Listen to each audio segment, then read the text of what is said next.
The morning began with a silence, so deep it seemed to have weight.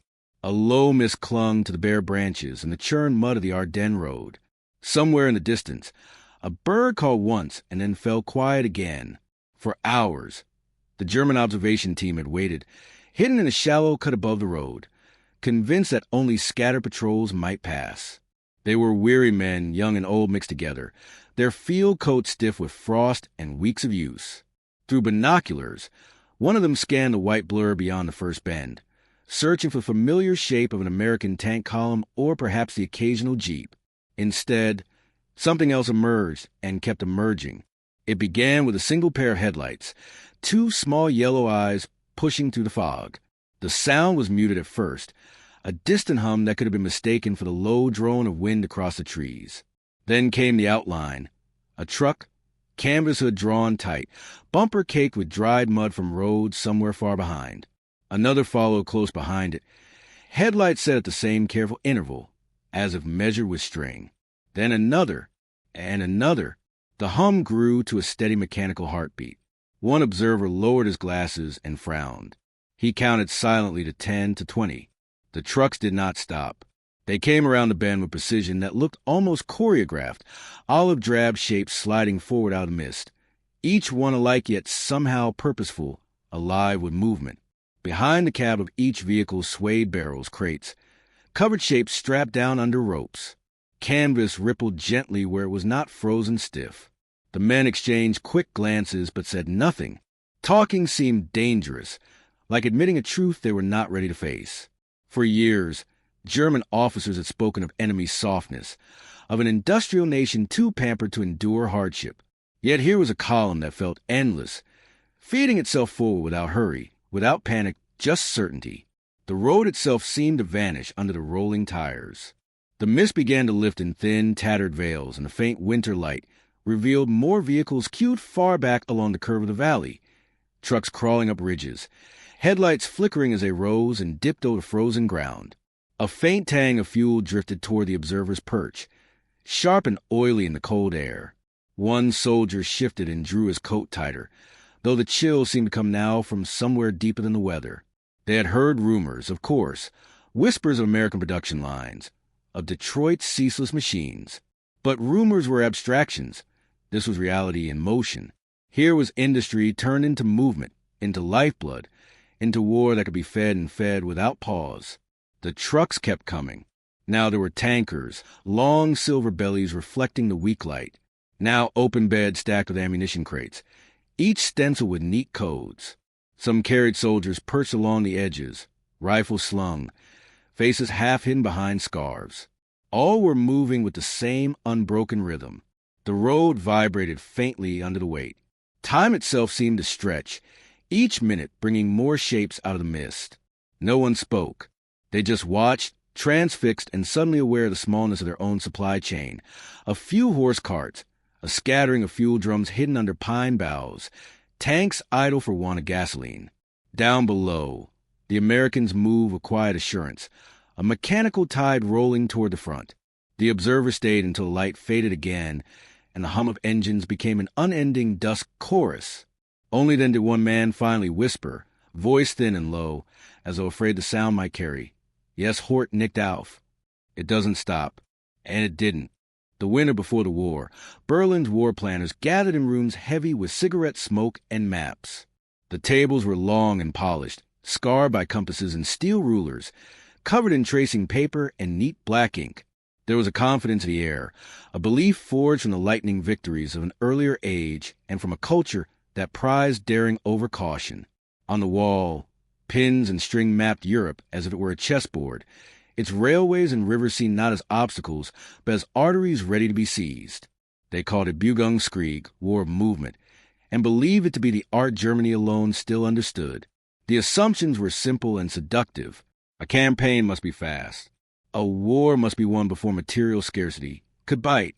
Trains would carry troops and munitions forward in great sweeps. Horse carts and a thin thread of trucks would finish the last miles. The army had done it before, or so the thinking went, and technology had not erased the advantage of speed and surprise. Fuel was precious, yes, but victory would be swift enough that shortages would not matter. Horses, plentiful, hardy, bred to endure mud and ice, were still the backbone of supply. One quartermaster, presenting to the general staff, boasted that Germany's horse population was itself a strategic weapon. Factories at home were trusted to deliver what was needed, but there was no sense of industry as an ocean that could drown enemies. Industrial power was counted in divisions and artillery, not in how many trucks a nation could build in a month. When a few officers warned that modern war was turning into a contest of engines and gasoline, their voices carried little weight. The Wehrmacht, proud of its mechanized spearheads, still saw those steel teeth as an edge that would decide quickly. Logistics was a shadow discipline, essential but dull, something to be solved after victory had opened the roads. They planned for short distances, too. Poland, France, countries close enough that rail and local seizure could fill the gaps. Supply lines would hug the Reich's borders and expand as needed. The notion of fighting across half a continent, feeding armies day after day with industrial regularity, felt unnecessary. War would end before that kind of strain appeared. They looked west and saw decadent democracies. They looked east and saw Russia they assumed could collapse under its own weight. America was a continent away, wealthy but slow, incapable, so the belief went of transforming its comfort into war-fighting power fast enough to matter. In these rooms, trucks were numbers on a ledger, useful but limited. The few models built in German plants were expensive, often bespoke to certain units. Their parts incompatible across different makes. Fuel allocation was calculated as if every liter would be stretched by discipline and frugality. A general might ask for faster resupply, and the answer would be another horse column or an extra rail spur. Nobody imagined thousands of identical vehicles pouring from factories like water from a tap. Engines humming without pause, tires waiting by the tens of thousands in neat stacks. The word mass production belonged to America's glossy magazines, not to serious European warcraft. So the staff maps promised victory through tempo and daring. They'd picture highways cleared by pioneers, depots seized intact, enemy morale shattered before the arithmetic of supply could catch up. And when they looked to the future, it was not lined with convoys but with steel thrusts and rapid treaties. Yet beneath the polished tables and the crisp uniforms, cracks were already there, a quiet, unasked question of what would happen if war refused to end quickly, if the front stretched farther than rails and horse teams could reach. No one lingered long on the answer. The smoke curled upward, the pencil scratched on, and the war machine of an older century prepared itself for a conflict it did not yet understand. Long before the first American soldier set foot on European soil, an invisible army was already at work. It did not drill on parade grounds or fire rifles on windy ranges. Its battles were fought on shipping manifests and rail timetables, in sprawling warehouses where men move among crates the size of rooms. The Quartermaster Corps had no glamour, no songs written in its honor. Yet from the moment the United States began to mobilize, it became the quiet skeleton of an enormous creature Germany had never faced before. In Pennsylvania and Illinois, in Georgia and California, depots spread like small cities, rows of corrugated steel and timber stretching farther than the eye could see. Inside, forklifts hummed across polished floors, stacking ammunition boots, rations, winter coats, spare engines, and tires by the acre. Each object was tagged, logged, and routed according to a plan that seemed impossibly intricate, but was, to the men who worked there, routine. Requisitions arrived by telegraph and teletype from fronts thousands of miles away. Answers came back with cold precision. Send 40,000 gallons of fuel to Cherbourg, 25,000 blankets to Le Havre, replacement axles to Antwerp. Nothing was guessed. Everything was measured. German intelligence watched America build tanks and planes and worry about their numbers, but they barely looked at the long supply reports that moved quietly through Washington. The Wehrmacht had assumed, as it had before, that an industrial giant would be clumsy and slow. They imagined bottlenecks, confusion, ships idle in harbor, because no one knew where to send them. But the Quartermaster Corps had been solving those puzzles since the Civil War and had learned to think on continental scales. Its officers spoke in a language of flow.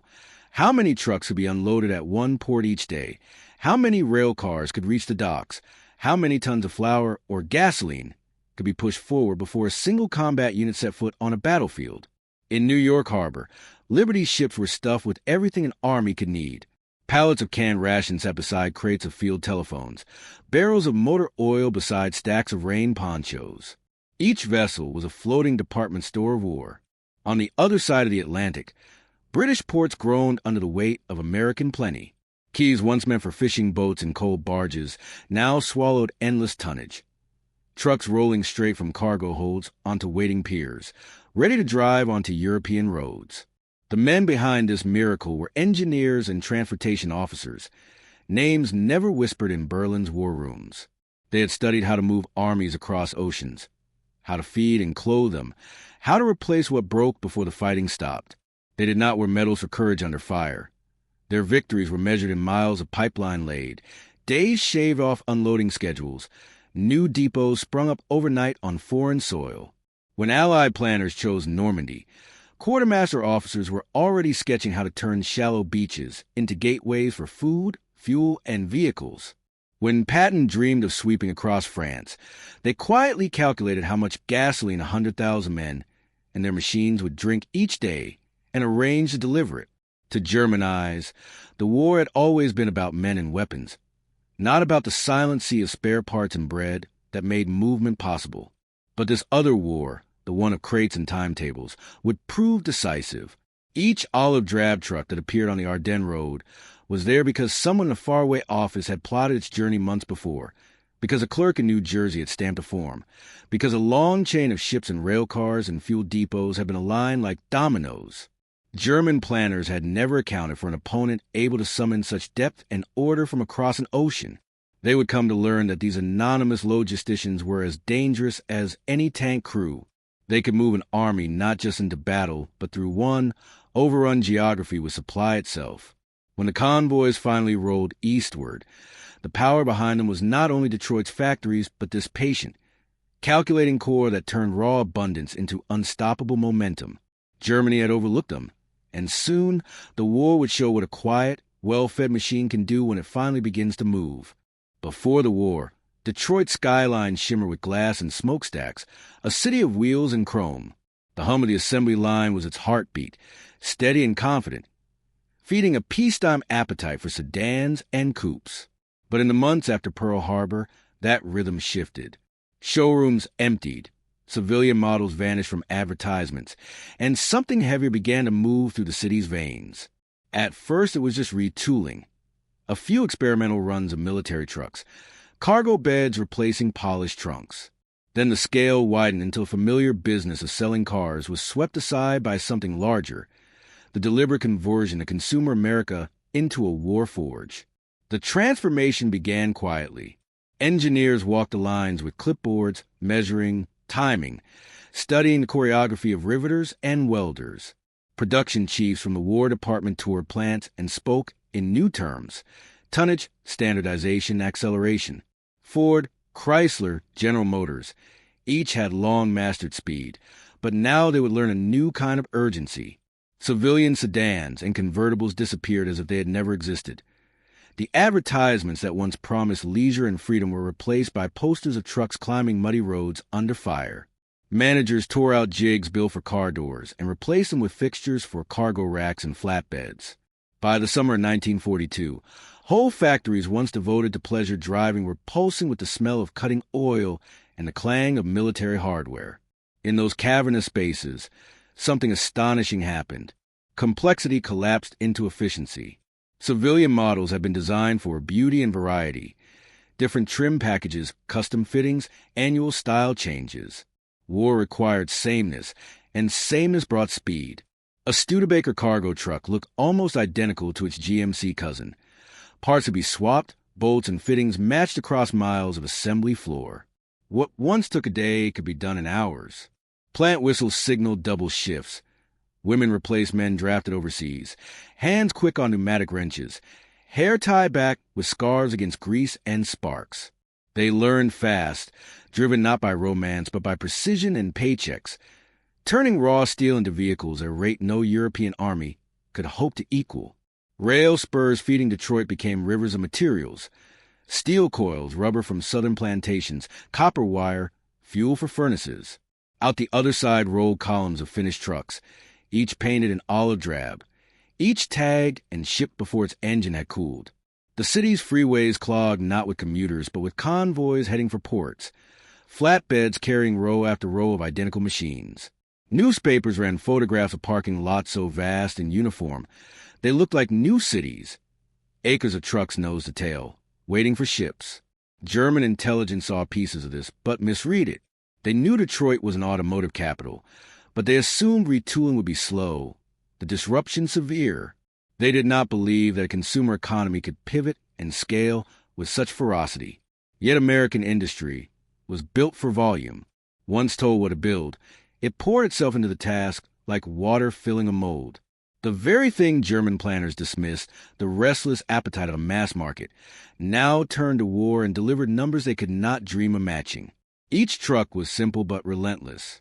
Its engine was easy to service, its parts easy to replace, its purpose clear. Carry fuel, food, ammunition, men. No ornament, no prestige, just strength and quantity. While Germany built elegant but complicated machines, the Americans embraced practical and fast. The result was speed on a scale that defied calculation. Some factories turned out a truck every few minutes, stamping them like coins. By 1943, Detroit alone was producing more military vehicles than the entire Axis combined. Ships left American harbors laden with mechanical armies, bound for Africa, for Britain, for the invasion of Europe still to come. These trucks would one day clog every road the Wehrmacht thought it controlled, feeding divisions and moving faster than any rail timetable. They were the answer to scarcity, an unbroken reply to every German hope that long supply lines would strangle an invading force. In Berlin's war rooms, maps still showed neat arrows and fuel depots captured intact. But far across the ocean, the smoke rising over the Detroit River marked something else, an industrial tide building quietly, minute by minute, wheel by wheel. When those wheels finally rolled off the docks and onto European soil, the echo would be felt from the beaches of Normandy to the back roads of the Ardennes. A sound of abundance Germany had never planned to fight. The beaches were only the beginning. Once the sand of Normandy held the weight of tanks and trucks, the real battle became one of movement. The invasion had torn a hole in Hitler's Atlantic Wall, but beyond the beaches stretched a continent whose roads had been wrecked by retreating Germans and clogged by the wreckage of war. Fuel drums sat useless on ships. Ammunition lay in neat stacks at ports. Men at the front needed both faster than any rail network could deliver. In that gap, between need and distance, the Red Ball Express was born. It started as an emergency measure, improvised under pressure. Allied planners realized almost at once that the speed of the breakout after D-Day was outrunning their maps. Patton's armored columns, hungry for gasoline and shells, were devouring supplies at rates no one had truly believed possible. French rail lines, sabotaged or bombed during the invasion, could not yet be trusted. So the Americans turned to their simplest, most abundant resource, the trucks pouring from Detroit and the soldiers who could drive them. Convoys began to form along dusty roads marked by a red ball painted on signboards and nailed to trees and fence posts. That circle of paint became the route's name and its symbol, a direct path from the Normandy beaches to the front. Drivers worked in teams, shuttling day and night, headlights blacked out or hooded against enemy aircraft, engines roaring down improvised one-way highways that existed for supply alone. The system was crude but disciplined. One lane eastbound, one westbound, nothing to break the flow. The drivers were a cross-section of America, but overwhelmingly they were African-American soldiers, men often shunned into support roles by a segregated army, but now indispensable. They climbed into the cabs by the thousands, some barely trained beyond the basics of shifting gears. Yet they learned fast under fire. Rain leaked through canvas tops. Dust coated everything. German snipers and stray Luftwaffe aircraft turned roads into targets. Still the convoys moved. Trucks ran 20 hours out of every 24. Sleep came in snatches on roadside verges, or sitting upright in the cab, engines still ticking. Wrecked vehicles were shoved aside with bulldozers to keep the line unbroken. What they carried was life itself for the advancing armies. Fuel drums stacked like black pillars, shells packed in wooden crates, field rations and medical gear tied under tarps.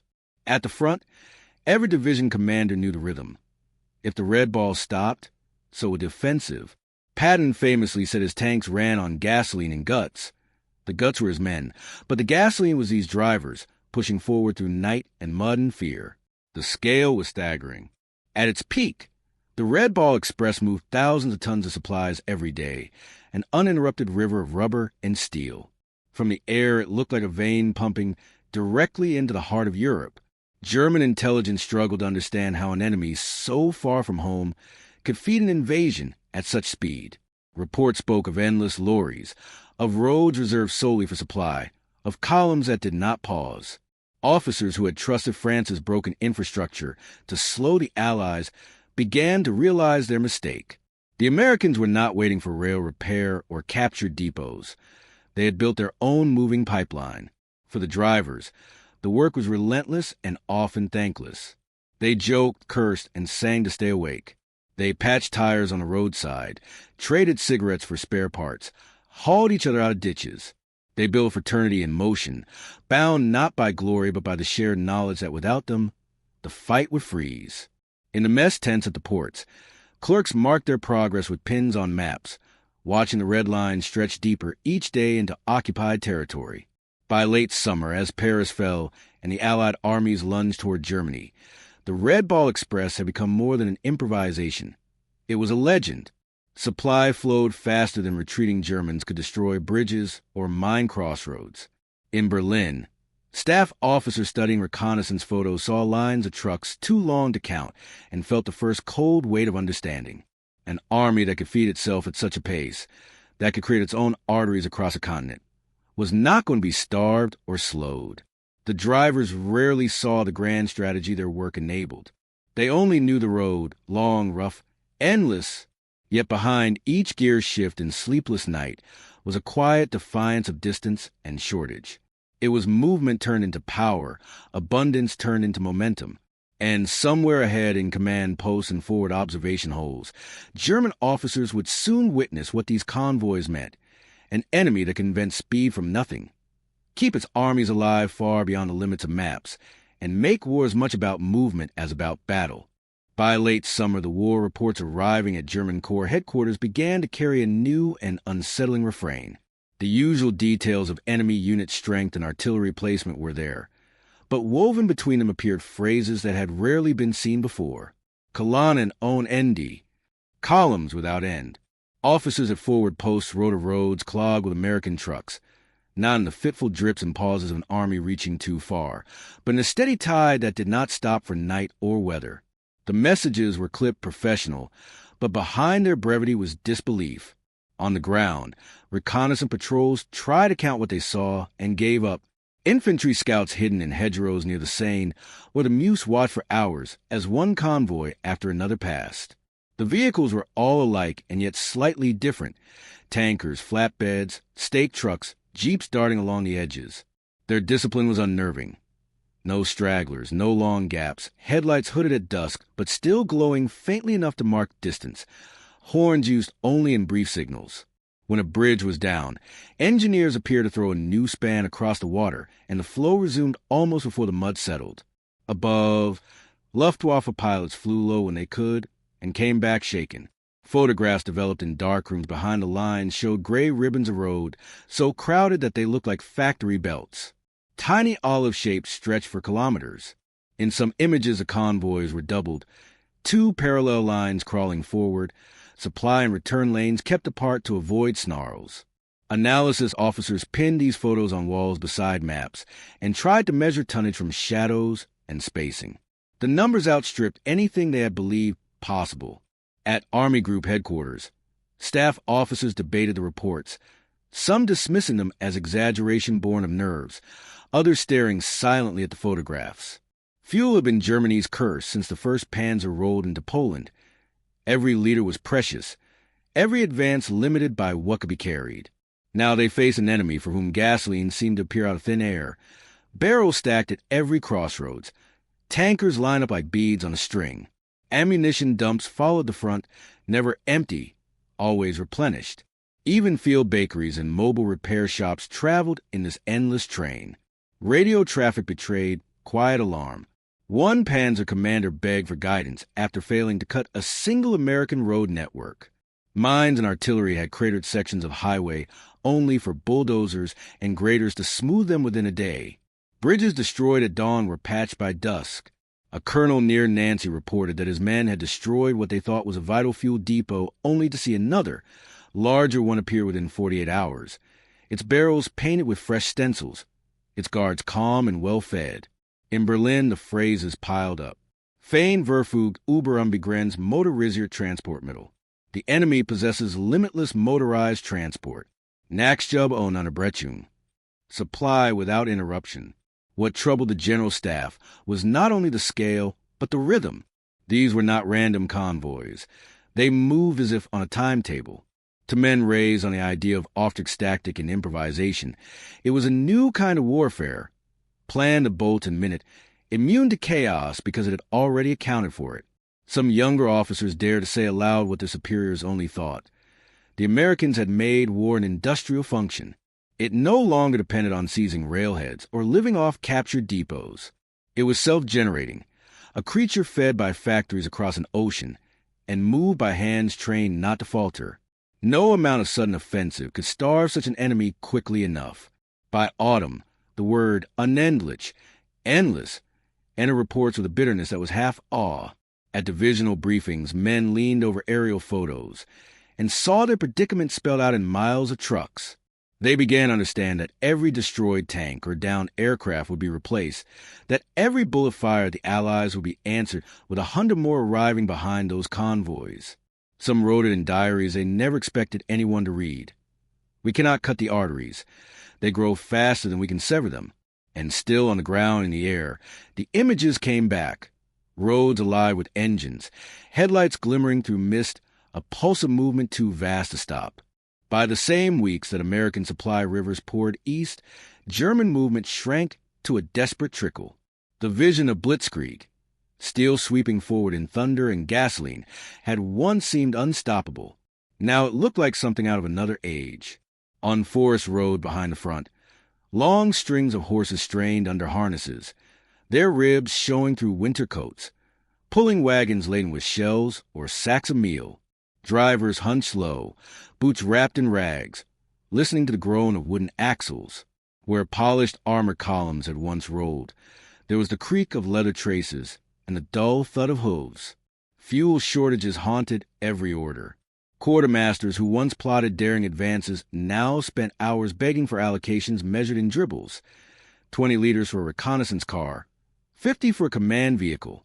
Crews drained disabled half-tracks and trucks, coaxing the last fumes from tanks hit days before. In bivouacs, mechanics siphoned fuel with lengths of rubber hose, spitting bitter gasoline onto mud while keeping watch for aircraft. Every liter saved meant a few more kilometers of movement, or one more attempt to withdraw under cover before an enemy armored spearhead arrived. Cannibalization became routine. A panzer regiment might arrive with 20 machines, and by week's end have 7 that still ran. Crews stripped engines, tracks, radios from the dead to feed the living. Fields near the front filled with gutted hulks. Dark shells standing silent in the rain. Soldiers learned to improvise repairs with wire and scavenge bolts, turning complex vehicles into patched survivors held together by desperation. Even elite formations carried fewer functioning tanks than their rosters promised. Paper strength and road strength diverged until the difference was a grim joke. Meanwhile, the horse was back in command.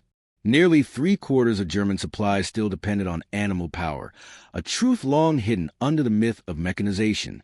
Now it was undeniable. Horses pulled ammunition, food, even fuel itself in barrels lashed to wagons. They needed oats and hay that had to be hauled from farther behind, deepening the cycle of shortage. Mud froze into rutted lanes that splintered wheels. Spring thaw turned roads into swamps where animals drowned or had to be shot.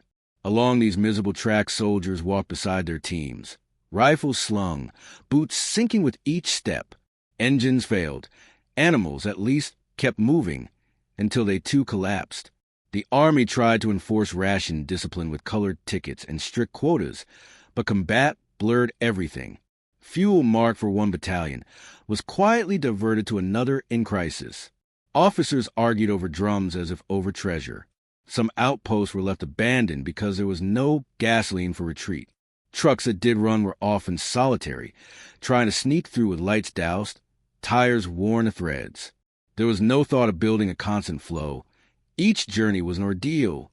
Morale suffered in ways no report captured, but every soldier felt. They had been promised unstoppable momentum, the miracle of machines sweeping aside weaker foes. Now they watched Allied convoys glide past on capture roads while they coaxed skeletal horses through mud. Men joked bitterly about fighting the modern world with harness and hay. Panzer crews, once the pride of the Reich, stood beside broken machines waiting for a tow team of draft animals to haul them back. Every kilometer became expensive.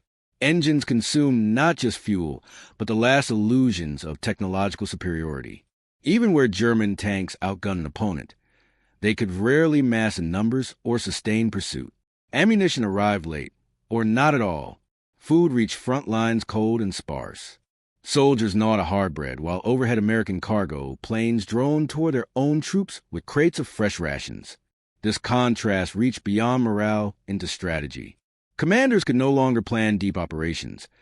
They were bound to railheads and fuel caches that shrank each month. Retreat became a choreography of shortage.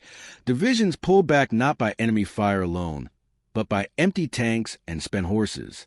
Against an adversary whose supply arteries thickened every day, German movement narrowed to isolated pulses, easily outmaneuvered and cut off.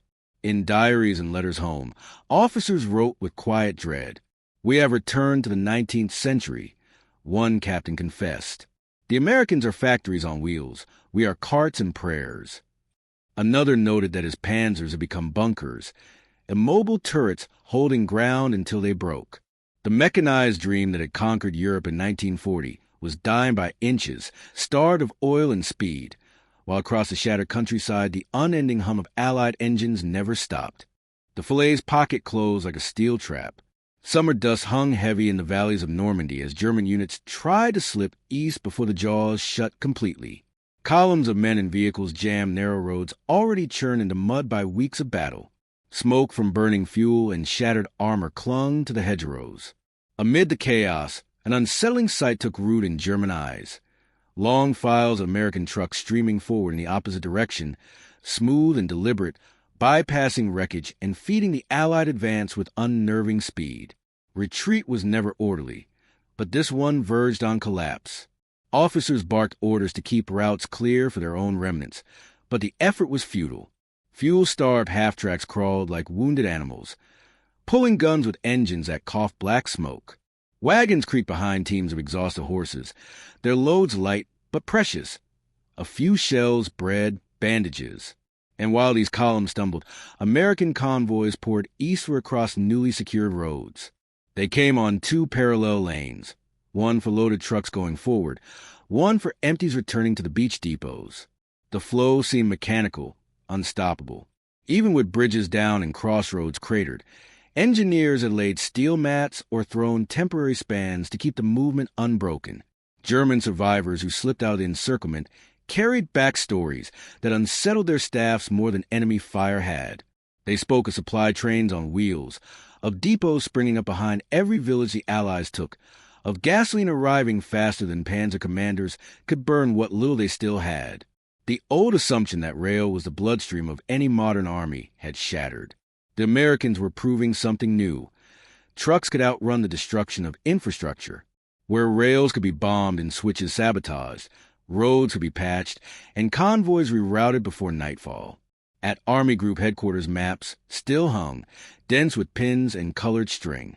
They had been built around a logic of choke points. Destroy this bridge, hold that junction, and the enemy's pace would falter. But signals officers now laid captured photographs across them. Endless olive convoys snaking through gaps, pouring through woods, fanning out across the open plains beyond Ardennes. Staff tried to explain away. Perhaps a temporary surge. Perhaps supply within once the front stretched. Yet the reports arriving from retreating divisions said otherwise. Ammunition and Allied guns arrived in rivers. Fuel dumps erupted like fresh scars in captured towns. Medical stations were stocked and running before the wounded Germans could even be moved. The psychological impact was worse than the tactical. The myth of material parity, the idea that Germany could at least match its foes with ingenuity and speed, cracked. Younger staff officers whispered comparisons to 1918, when supply and exhaustion had ended the Kaiser's war. Senior generals frowned and said nothing, but some stared longer at the logistics charts than at the battle maps. They saw how far they had overreached. The Wester had gambled on static defenses and rail-bound counterstrikes. Now it faced an enemy that manufactured motion itself. At the highest levels, the fear grew quiet and cold. Hitler still demanded counterattacks, insisted on fortresses and miracle weapons, but the men charged with making those orders real knew their lifelines were brittle. They watched the Americans push bridges across the Seine almost as fast as Germans could blow them.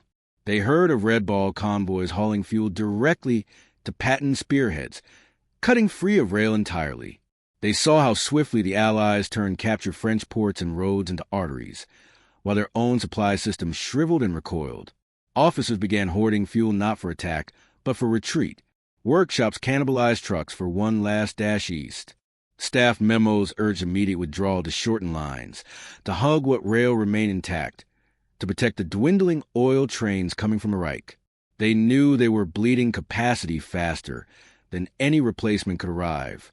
Even the Luftwaffe, tasked with interdicting those convoys, was too weak and too starved of fuel to fly sustained missions. Among the exhausted survivors limping away from fillets, the talk had changed. No more boasts of sudden counterblows. Instead, a hard, quiet awe at the enemy's momentum. They moved faster than trains, one officer muttered, and the phrase passed down the retreat roads like a rumor and a warning. German command, built on belief in rapid war, felt the shape of something it had never prepared for, an adversary whose speed came not from cavalry or tanks alone, but from an industrial web too vast to sever. The panic was silent but deep, a recognition that in losing Normandy, they had lost more than ground. They had lost the very premise of their war. The summer roads of France shook beneath a sound the Germans could not mistake, but could no longer stop. Patton's Third Army was moving, not a hesitant crawl, but flood of steel and rubber surging east, a pace that mocked every estimate on Berlin's tables. Tanks cut black scars across wheat fields. Half-tracks and jeeps threaded through villages where white sheets still hung from windows in surrender. Yet what startled the enemy most was not the tanks themselves, but what followed them. The ceaseless river trucks that made their movement possible. Every morning began with convoys already rolling. Fuel tankers painted olive and dust-caked barreled down roads at a speed that seemed impossible for such weight. Behind them came open beds stacked with jerry cans, ammunition crates, and ration boxes stenciled in neat military codes. Field kitchens clattered in their wake, mobile workshops, and ambulances gleaming with red crosses. The road swarmed with direction markers hammered into ditches overnight. Arrows, unit symbols, distance to the next supply point. The flow looked improvised to a casual eye, but was in fact measured to the minute. For Patton, it was no accident. His army's advance depended on fuel the way lungs depend on air. Each division consumed tens of thousands of gallons every day. His staff planners, quiet men working in tents behind the roar, mapped consumption hour by hour, arranged depots like stepping stones, and fed the Red Ball express schedules that would seem impossible on any civilian map. Drivers knew their orders. Keep moving. No stops unless the truck dies, and if it dies, push it off and climb aboard the next. The column must never break. The result to German watchers felt like sorcery. They had calculated how long an advancing force should pause to refuel and restock. Patton's columns did not pause. Gasoline reached forward positions in long trains of tankers, often faster than the tanks themselves could arrive. Ammunition dumps sprang up in fields the day after they were captured, guarded and orderly, crates stacked in geometric rows. Soldiers ate hot meals from mobile kitchens while still on the march, a luxury unheard of in a German army, gnawing dry bread and scavenged apples. Reports filtered back to German headquarters describing this momentum in awed, bitter tones. Captured officers called it Nachschubzauber, supply magic. Villagers who watched one army retreat with broken wagons and another arrive fed by endless trucks repeated the contrast with quiet astonishment. Luftwaffe pilots who dared low reconnaissance came back with film that seemed to show living highways. Vehicles nose to tail as far as lenses could reach. dust plumes stretching to the horizon. The speed frightened Berlin more than the sheer numbers. Third Army advanced hundreds of kilometers in weeks, bypassing strong points before defenders could regroup. Fuel dumps meant for retreating Germans were seized intact and immediately turned to Allied use. What wasn't captured was replaced overnight by the convoys. Even when bridges were destroyed, new crossings appeared as if conjured. Pontoon spans, Bailey bridges built under fire, all ready before the next morning's trucks arrived. For Patton's soldiers, the miracle felt ordinary. They learned to trust that when the tanks moved, fuel would be waiting. When the guns fired, more shells would appear. When they halted for hours in a dusty village, steaming coffee might show up behind the next truckload of ammunition. This certainty freed them to fight fast and hard. Momentum became confidence, and confidence bred risk-taking that shattered German plans built on the hope of delay. For the enemy, the psychological toll deepened with each report. Generals who had dismissed American arms as clumsy and wasteful found themselves fighting a machine that consumed waste and turned it into unstoppable motion. Blitzkrieg had once been their invention. Now it belonged to an adversary with factories large enough to make motion infinite. In quiet staff rooms deep inside Germany, officers pored over maps and shook their heads. They had tried to outpace their own shortages and had believed no foreign army could outrun its lifelines. Yet Patton's Third Army rolled on, every mile a statement that war was no longer about daring thrusts alone. It was about who could feed speed itself. In that contest, the Americans had achieved something close to alchemy, taking oil and steel and turning them into momentum so relentless it looked, to those watching helplessly, like witchcraft. Snow fell thick and slow across the Ardennes that December, muffling engines and footsteps alike. German troops pushed forward through white woods and dark valleys, convinced that surprise and winter would give them a final chance to break the enemy's hold. They struck hard and fast, armor grinding over frozen roads, infantry pouring through gaps in thin American lines. In those first days, it seemed possible.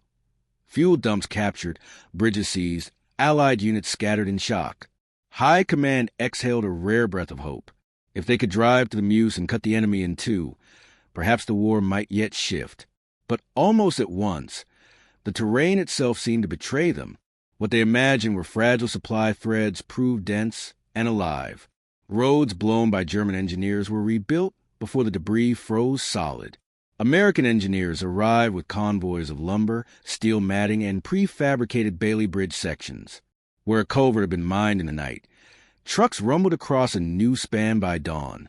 Snowplows, some sieves from French towns, churned day and night to clear lanes for returning convoys.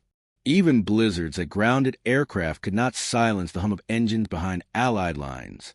German armored columns soon found themselves advancing into a strange kind of resistance, not just men and guns, but logistics fighting back.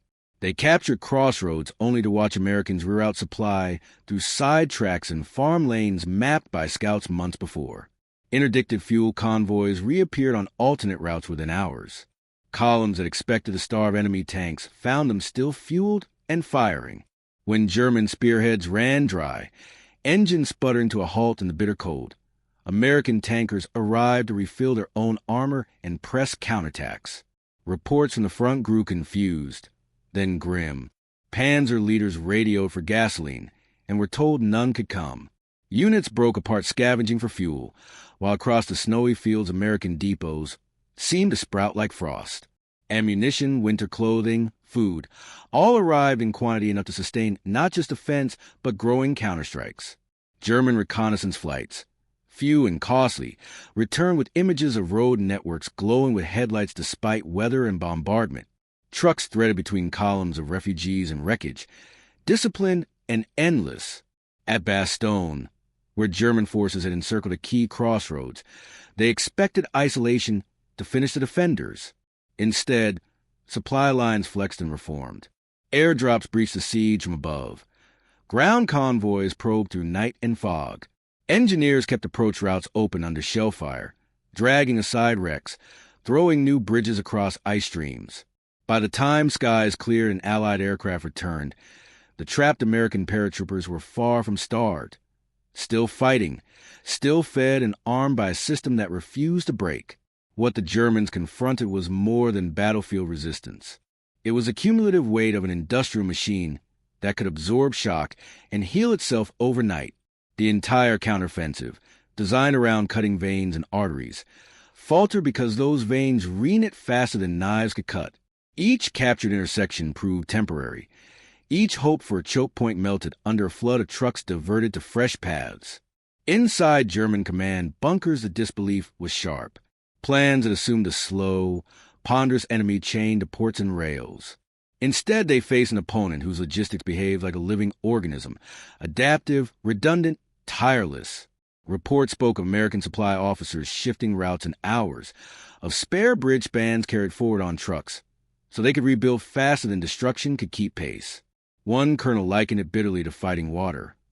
Where we damned it, it simply flowed elsewhere. By January, the offensive had stalled, drained not just of fuel, but of its central idea. The promise of a decisive rupture collapsed under the same tide that filled the Falaise roads months before. Tanks sat abandoned in snow, horses froze in harness. Meanwhile, Allied convoys pressed on with almost casual determination, headlights gleaming through falling flakes, chains rattling on tires, as if winter and war meant little to them. In the end, the Ardennes showed that momentum belonged to whoever could repair and feed movement faster. German hopes had banked on one last strike to star the enemy. Instead, they smashed against an industrial wall built of bridges, trucks, and men trained to keep arteries open. When the fog lifted and the bulge retreated, those same American roads stretched east again, carrying fuel and shells into the heart of Germany, unstoppable because they could be remade as quickly as they were broken. For the soldiers who survived, it was no longer mystery but revelation. The modern battlefield belonged to whoever could make supply invincible. In the hard winter fighting of 1944 and early 1945, the front was never a clean line. Towns changed hands overnight. Crossroads were traded like playing cards, and whole villages woke to find different flags hanging from the same shattered windows. In those rare moments when German forces clawed back ground, a night raid that forced an American withdrawal, a sudden counterattack that pushed the enemy a few kilometers west, they sometimes stumbled onto something more jarring than abandoned tanks or scattered dead. They found the places where the Allied machine had paused long enough to build a heartbeat, supply yards left behind in haste, yet so abundant they seemed to belong to another world. It would begin quietly. An infantry battalion moving into a half-ruined hamlet would push past frozen fields and shell craters, expecting only silence and wreckage. Instead, they would smell coffee, oil, and rubber. Then, beyond the last burned house, a field would open, and there it was, an American depot caught mid-breath. Vehicles parked in geometric rows, some with engines still warm. Canvas tents half-collapsed but bulging with stacked crates. Great pyramids of jerry cans, each neatly stenciled, lined up like soldiers awaiting orders. Tires, hundreds, sometimes thousands, black against the snow, new tread sharpened and used. Men who had marched for days on bread crusts and scant fuel walked among mountains of food packed into perfect cardboard boxes. Meat, sugar, flour, tins of fruit. Some parcels were addressed not to units, but to individual companies, evidence of a system that tracked needs down to the smallest detail. They found cigarettes and chocolate in such quantity that it felt decadent. Spare engines swaddled in grease paper waited to be dropped into trucks that might have broken down miles away. Racks of new uniforms and boots stood in ranks more perfect than any German quartermaster could have imagined this late in the war. Officers who entered these sites tried at first to stay clinical. They sketched and measured, wrote reports to higher command. But the words came halting and stunned. One captain near Houffalize described a sea of material sufficient for an entire corps for weeks. Another simply wrote, unbegreiflich, incomprehensible. They were trained to expect overconfidence in their enemy, but not this deliberate overflow, this depth beyond immediate use. It was as if the Americans were building war stores faster than battle could consume them. More chilling still was the casualness of it all. The yards were rarely defended by more than a few service troops or military police, because the system assumed they were temporary, stepping stones, not fortresses. When forced to retreat, the Americans abandoned huge stocks without panic. Within days, New depots would appear farther back along alternate roads. The lesson for German observers was brutal. Their enemy could afford to lose warehouses of supplies and still feed the front without pause. What Germany considered irreplaceable, fuel drums, spare treads, radio parts, was, for the Allies, expendable. Luftwaffe reconnaissance had hinted at this reach, but to walk among it was different. The scale undermined faith in every plan to bleed the enemy dry. Staff officers arriving to inspect captured depots went silent.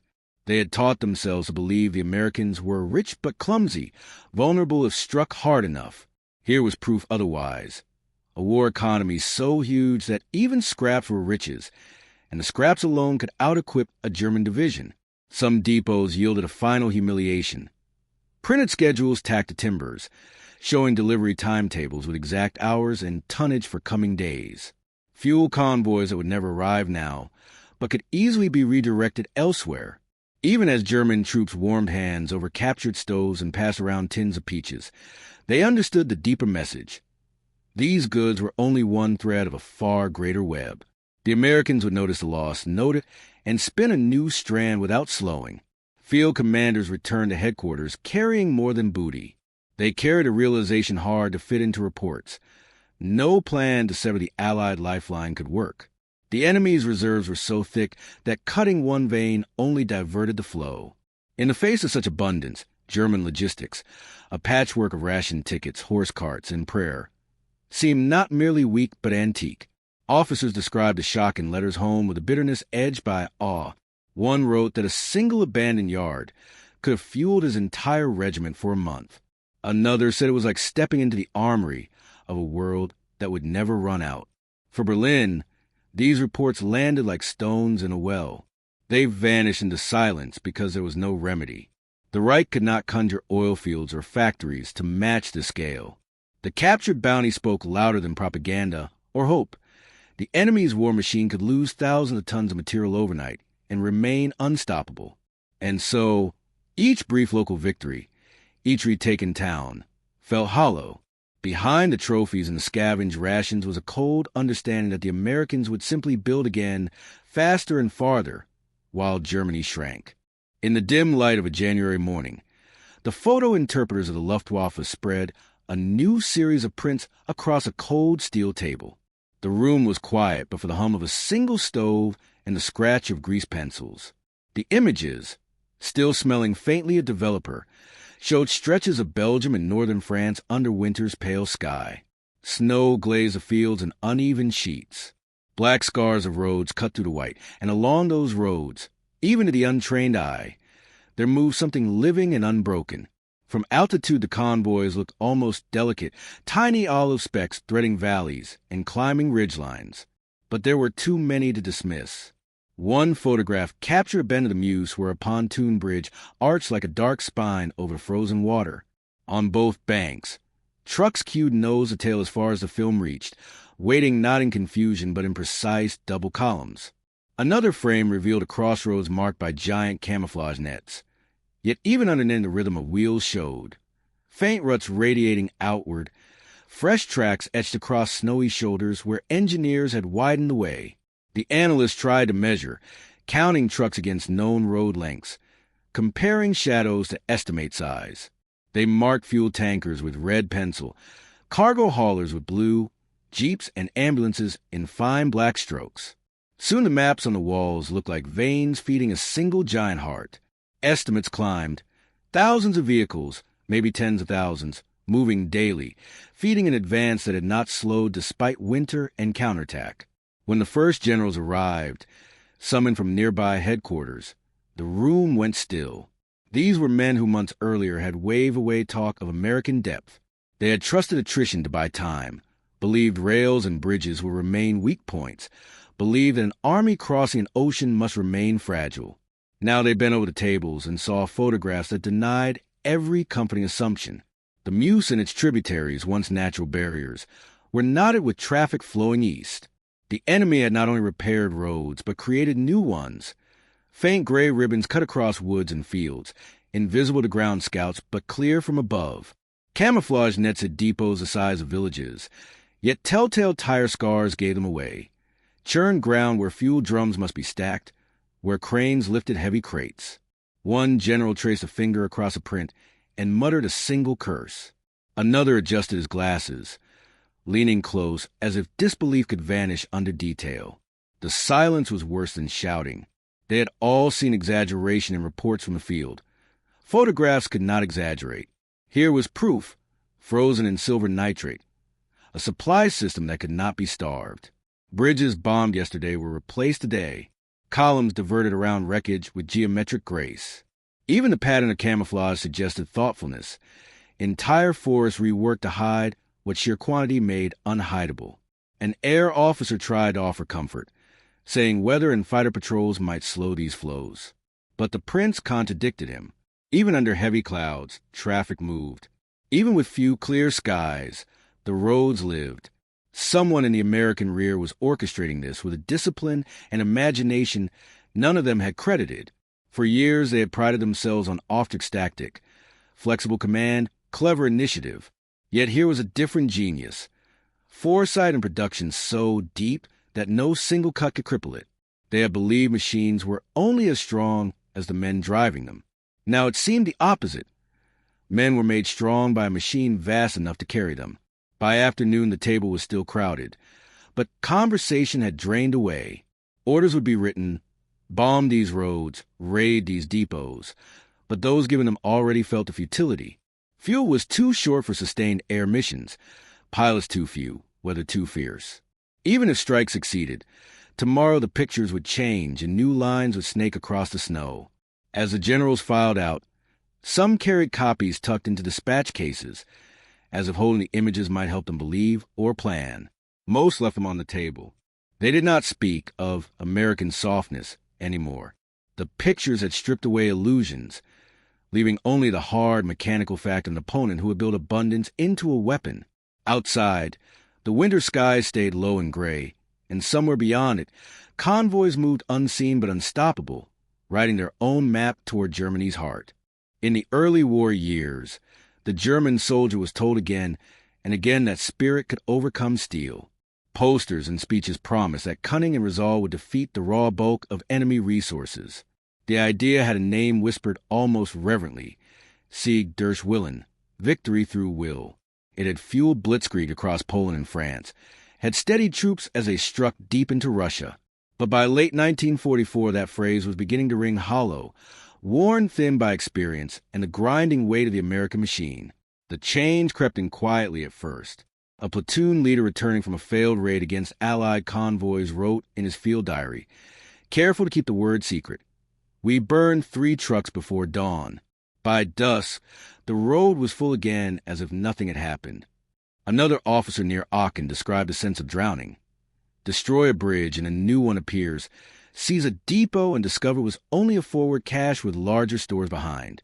These were not complaints about courage. His men still fought, still ambushed when they could, but dawning awareness that their efforts were droplets against an ocean. In headquarters, the mood darkened in subtler ways. Generals stopped quoting Hitler's speeches about iron will and destiny. Staff briefings that once brimmed with talk of decisive counterblows turned dry and mathematical, focus on ration tables and train schedules that no longer met even minimum needs. Some commanders still tried to rally their units with old slogans, but the younger soldiers had seen too much. They had watched Patton's tanks roll through towns days after supposed choke points were cut. They had stood and captured American supply yards so rich in food and parts they could hardly believe their eyes. No sermon about willpower could erase that memory. Letters home changed too. Censors caught and destroyed the most despairing lines, but enough slipped through to show the shift. "We still have fight," one artillery officer wrote to his wife, "but fight alone cannot fill our guns or move us forward." Another, an SS captain hardened on the Eastern Front, admitted in a rare moment of candor that bravery felt useless when the enemy's factories never sleep and never seem to run empty. Even among ideologues, doubt seeped in when faced with American abundance. They had believed the United States soft, fractured by luxury.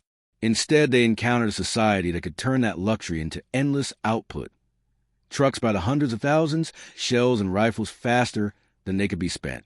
The myth that Germany's superior could offset material inferiority withered under each new convoy and depot. Men who had survived Stalingrad and Kursk now felt strangled not by cold or enemy fire, but by numbers too large to imagine. The front reflected this psychological weight. Units withdrew sooner, unwilling to hold hopeless salients.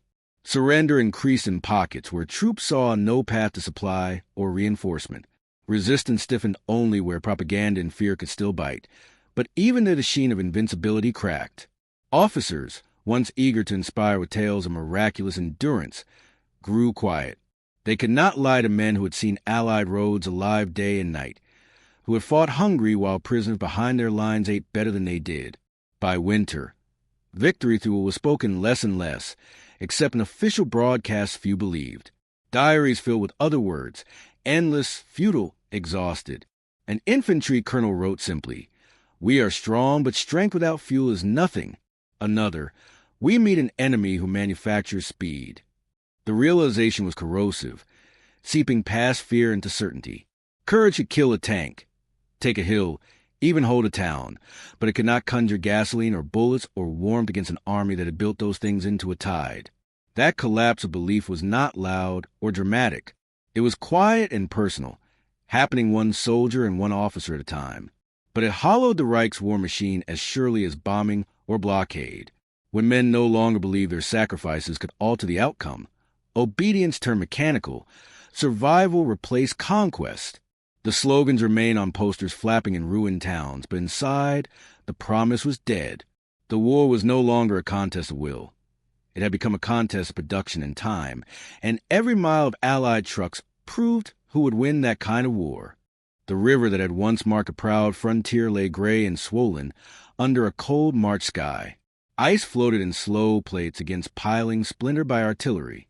For centuries the Rhine had been Germany's shield and spine, its crossing of feet only enemies of legend had managed. Now, in the waning months of 1945, it became a highway. What began as careful bridgeheads flared into a full invasion carried not just by tanks and infantry, but by the same endless convoys that had haunted German reports for months. The first vehicles nosed forward across pontoon spans thrown down with astonishing speed. Engineers worked under fire and floodlight, driving piles into mud, lashing metal decking until it grown and settled enough to bear ton weight after ton weight. Behind them, cranes swung out prefabricated Bailey bridge panels, linking captured concrete piers with fresh steel. Before smoke from the last demolition charges even cleared, olive-drab trucks were rolling across, first in cautious singles, then in pairs, then in a steady two-lane flow. On the West Bank, marshalling yards filled with vehicles waiting their turn. Fuel tankers lined like dark bullets, ammunition carriers stacked with crates, ambulances bearing the Red Cross, kitchens, bulldozers, mobile workshops. When the signal came, the column surged forward with a discipline born of months of practice. The bridges flexed and rattled, but held. Drivers glanced sideways at the broad, cold water, and then back the road ahead, eyes narrowed against wind and spray. German observers who remained on the far heights could do little but watch. Some had believed, even after the Ardennes failed, that the Rhine would slow the Allies, that destroyed spans and mined approaches might choke their momentum. But destruction no longer worked. Engineers bridged gaps in days, sometimes hours. Where demolitions had left only rubble, new trestles sprouted like scaffolding in a rebuilding city. Air superiority sealed the work. Luftwaffe raids were too weak and too rare to stop the crossings. With each passing day, the trickle grew into thunder.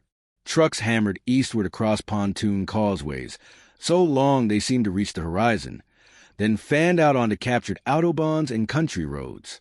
The first cargo was fuel and shells, always fuel and shells, but soon came everything an army needed to live and move: rations, spare uniforms, tires, repair parts, even prefabricated huts for command posts. German civilians who had lingered in river towns came out cautiously to stare. They saw a procession that did not end, engines grinding but purposeful, drivers calm, supply flags snapping in the cold air. The symbolism cut deep. For years the Reich had imagined itself invulnerable behind this waterline. Now the very river carried its defeat, planked over by the enemy's industry. To those still fighting, the sight was demoralizing in a way artillery could not match. Once, German panzers had embodied unstoppable movement. Now it was American trucks. Crossing what seemed uncrossable with casual inevitability. In forward command posts, Allied officers studied maps already reaching far beyond the river, confident that what crossed today would be fed tomorrow. Behind each loaded truck came another and another, replacements queued before anything could run dry. The system that had seemed magical months before was by now routine, a living pipeline that left obstacles as though they were bumps in a road. For German staff, the psychological blow was final. Orders to hold the East Bank read like wishful ink on paper. Fuel was gone, division skeletal. Bridges once thought vital fell, and were replaced faster than they could be denied. The Rhine no longer served as border, but as corridor. Every rumbling axle announced a passage from hope to inevitability. On cold nights along its banks, soldiers could hear the convoys long after darkness hid them. The deep, constant hum of engines, the occasional metallic jolt of cargo, the steady rush of tires on temporary decking. It was a sound of industry made mobile, of an army that would not stop until it reached the heart of Germany. And for those few who still wrote in diaries or whispered in dugouts, it was a sound of a war ending not in sudden collapse, but in the measured, unstoppable advance of machines that had crossed every line drawn to hold them back. The war ended with silence heavier than any bombardment. Cities smoldered. Rail yards lay in tangled heaps, and survivors who once charted victory, through daring now sat before Allied interrogators, weary and shrunken inside their greatcoats. Many spoke little at first, still stunned by collapse. But when the questions turned to supply, to why Germany's armies had withered while the Allies grew stronger every month, something like candor began to appear. They did not speak of secret weapons or betrayal. They spoke of trucks. Again and again the same refrain surfaced. The enemy could move without pause. We destroyed bridges. They built new ones. We cut rail. They drove roads. We captured depots. Their columns still came. The phrase Nachtschabonendi, supply without end, echoed in transcripts. Some officers used it bitterly. Others with something like awe. In Nuremberg cells and debriefing tents alike, men who had once scorned American softness admitted that the war had turned on production and movement more than on courage or genius. As occupations settled in Germany began to rebuild, these memories did not fade.